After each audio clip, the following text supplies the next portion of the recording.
In a major decision that came as a big disappointment for millions of members of the LGBTQ community in India, India's Supreme Court refused to legalize gay marriages in the country.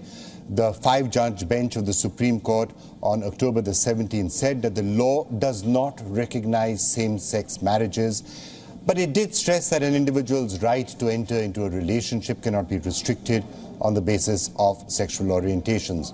The bench also declined adoption rights for queer couples, that by a 3-2 split verdict. The apex court did hand over the power to Parliament, asking the government to set up a panel to consider granting the community more legal rights, rights like ration cards, enabling queer couples to nominate for joint bank accounts, pensions, and so on and so forth. The top court has also said that same-sex couples cannot enter into a civil union, that again by a 3-2 split verdict, but it said that states can pass a law in the absence of a central law. However, championing the rights of gay couples, Chief Justice Geeta Bhatt in his minority judgment countered the centre's view that the petitions reflect urban elitist views, saying that homosexuality is not an urban context and it is not restricted just to privileged sections. But to understand more about the judgment and what legal options lie ahead for the community, we are joined by Anjali Gopalan, a human rights activist and the founder and executive director of the Naz Foundation, and also by Geeta Bhatt, professor of the University of Delhi. Anjali Gopalan, if I could just start with you. You've had a couple of days to digest the judgment. What do you think lies ahead? What are the next steps? Well, clearly there's a tremendous sense of disappointment, right? Because I think this was an opportunity the courts had to at least look at some civil rights for the community. I understand the pushback on marriage. I get it that people go into a tizzy around the institution of marriage and they don't want to touch it and all of that. But to deny rights to citizens, to deny rights to certain citizens based on who they love or who they're with, really doesn't make sense to me. But having said that, to me, the really sad bit is not doing anything around civil rights. Well, Geeta ji, the verdict that Anjali ji is describing as sad has been, of course, welcomed by other sections of society, and they're saying that it was the right thing to have done. Why do you think this was a good judgment? What is my perception about this, this whole case being filed and a constitution bench which being constituted for looking into this, regular hearings taking place, and the demand to basically make this incorporation in the Special Marriage Act. Because you see, if we want to bring the these kind of provisions, then there is a very thorough exercise that needs to be done in terms of looking into various provisions of law. Because there are various provisions of laws which provide protection to women. And even today, women itself, they are also in many ways very vulnerable community and they need protection. So without going through that exercise, taking a shortcut by asking that provision to be made in the Special Marriage Act, where the Special Marriage Act itself was brought so that the religious identities of individuals could be protected while they get into a union. Right, and what you're saying is essentially what the judgment said, and it's on the question of marriage, and it comes to the Special Marriage Act. And I'm going to be trying to see in the next 5-10 minutes where there's a possibility of moving forward in other areas and where there is actually no consensus. So, Anjali, if I could actually come back to you, what Geeta ji just said is what the courts were saying about the problems when it comes to marriage, the problems of amending the Special Marriage Act, the fact that it's eventually for Parliament to try and figure out all of those complexities around the question of marriage. So, yes, on marriage, there are certain issues. Do you agree with that particular point, the point that was being made by Geeta ji right now about how it would have been tough to have amended the Special Marriage Act? It's her thinking, it's her opinion, it's her belief, and that's fine. All I'm saying is that the courts could have looked at civil rights. They could have looked at civil unions. So the benefits of marriage which are denied to the community, and the trans community is a little bit outside of this now, because the courts very clearly that, they They clarified what the Nalsa judgment had given.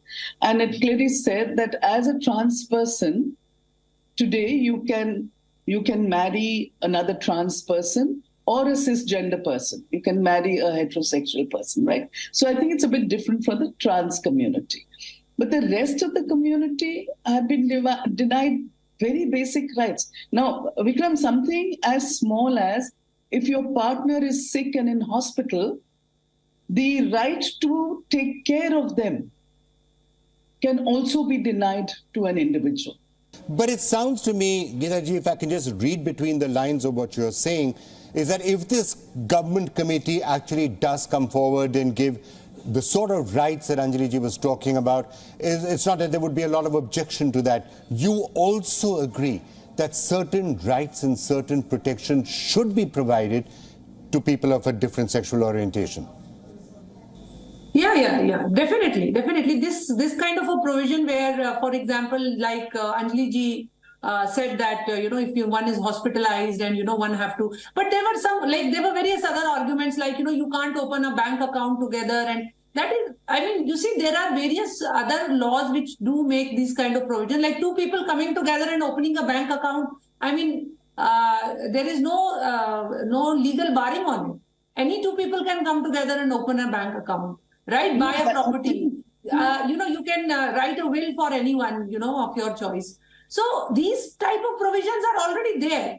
But yes, some, for example, this particular case where there is a hospitalization and you have to kind of sign on the, on the papers for some kind of exigency, emergency. Then these but some of the provisions I feel which already are taken within the ambit of the various provisions which are already there in the law. Anjali, for buying of property, for example, two people can buy property together. For that, you don't need any special provision. So, but you can't buy it as a couple. So, and there are therefore other consequences to that, no? So the whole idea is what you can do as a couple becomes very important. So, and just to understand, Geeta ji, it's not easy to open a bank account as a couple. It's not easy. It doesn't exist. We have to constantly fight in the banks to get a couple to open an account together. Doesn't happen. I think the reason I'm trying to figure out to see if there's any possible consensus and a possible way forward is because for a lot of people in the LGBTQ community, it's a sense of it's the end of the world after that particular judgment. It's all dark. I'm just trying to see if there's a glimmer of light in the rulings. So, Anjali ji, supposing this committee is to give some sort of a ruling on certain rights, and also the possibility that then gets thrown open is, let's see if there can be some sort of a law around possible civil union, what the minority judgment was hoping for, asking for. Do you think that would make people feel a lot more hopeful? I think so. It would be a step forward. It's not what people aspire to, and many people do want marriage equality, right? And of course, it's not a monolith community. So there are some who say, fine, this is fine with us, but the rest will say we do want marriage. Now, the whole thing around marriage is what? Is that society, in a culture like us, society accepts you as a couple. It's a way to show someone you really care about them and love them and all the rest of those good things. But the way I look at it, even if the rights that we've discussed, if that happens, if this committee that we were talking about ensures that these rights are given to the community, I think it'll be a one step forward. All right, on the question of adoption, which was the other somewhat sensitive question, in which again there was a divergence of views in the judgment. The majority said no to adoption, the minority view said yes, it should be there. Geeta ji, what would be the problems with adoption? Why do you feel that adoption rights should not be provided? See, adoption is something which I think some time back government also came out, in the adoption policy and in the act, they made certain amendments to ensure that the adoption takes place, in a rightful manner, and because you see, it is important to understand that when the law is trying to protect a child, it is by assuming that the child is not capable of going into any kind of a contract, is not capable of going into a contract. And also, children, they cannot be exposed, or how do you expose them to gender fluidity? And there were in the judgment, when there were arguments going on, there were various studies which were submitted, which are there in the judgment, and these studies have been conducted outside India, but they, in a way, they were pointing to the fact that those children who have been brought up in in a union where there are people of alternate orientations, the results were not very positive, and this has been submitted even in the court. There are the kind of misuse that can happen if such provisions are made for adoption is something that needs to be very, very carefully undertaken, because this could be really misused. So that is why, I mean, one has to be very, very cautious if one is asking for adoption, and the legislation has to look into drafting, if they ever come out with any such provision, in a very, very careful manner, because this can be really misused. But that is misused by anyone, right? Why are you saying it will only be misused by a certain community? Number two, the way our adoption laws are right now, single people can adopt. If you're in a live-in relationship, you can't. And now, of course, if you are from the LGBTQ, not the T, but the rest of the community, you can't. Now, as you said, some studies were produced in the court, but I can give you a slew of studies which says exactly the opposite of that. We have many friends who are bringing up children in a really loving, caring environment, because that's what children want.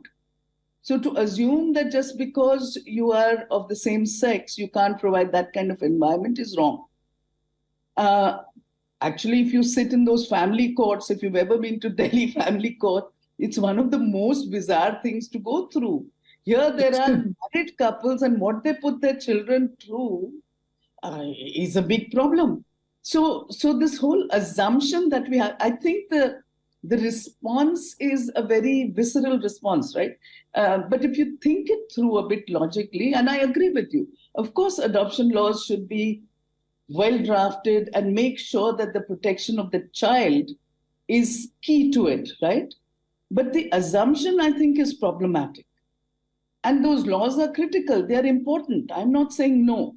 But please believe me when I say that in this country, I run a home for children who are orphaned, and I know what happens to these children. They are languishing in orphanages when there are so many homes and so many people who will provide that loving, caring environment for them.